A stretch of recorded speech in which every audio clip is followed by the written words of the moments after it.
Annyeonghaseyo, hello guys! Welcome back to our vlog. I'm Ara. And I'm Yumi and we are the co-sisters. Students have Korean Pinay.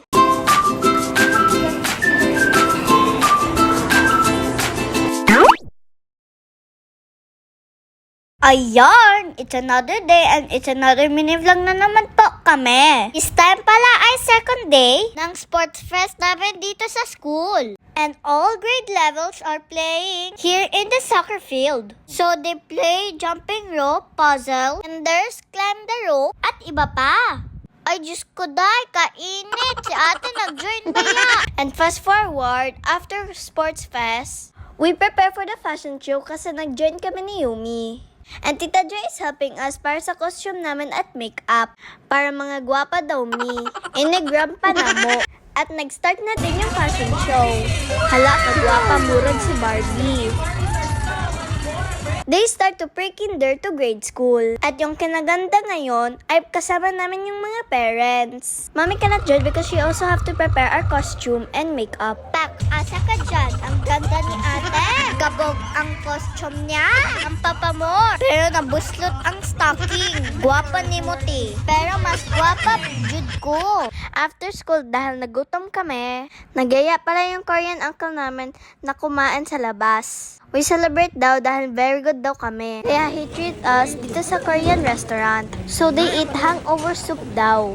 And mommy order a spicy one. After dinner, we went home. Nag-bless kami kay nanay. It's Friday and we are first doing our Kumon because later we will have event at school and we cannot attend our Kumon online class.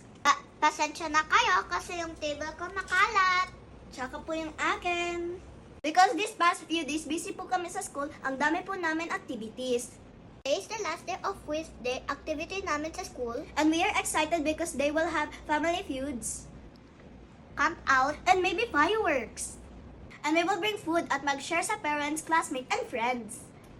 At dahil last day namin, whole day na naman kami dito sa school. Ate's playing Uno with her friends. So me and mommy joined the family game. One parent is allowed to one student. Kaya sabi ni ate, ako na lang mag-join. At sobrang enjoy ko kasi we play pop the balloon. And we want rules.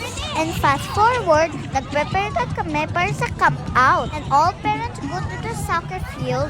At nagkanya-kanya kami, magdala ng food at picnic blanket. At si ate nauna mag-paint sa mukha. Teacher called us to practice our Moana dance. Anyway, dahil Wednesday namin dito sa school, we have free ticket para maka-avail kami ng free pagkain. Ay, kabunggo ng mga mamshi. Nagsama-sama na naman. Natuwa at nag-high pa sa drone. Oo, mamshi. All of them bring potluck for camp out. Ang daming usok, hindi na makakita ang daan. Ayan tuloy, puro usok ang amoy namin. So they grill a pork barbecue and we have a hot dog and marshmallow. Grilled tuna, strawberry at may iba pa. Sobrang busog namin. Thank you mga beautiful momshies. Masarap na food. Nag-start na din kami mag-dance ng Moana. At dahil late na, they're gonna have fireworks. Wow, ang ganda!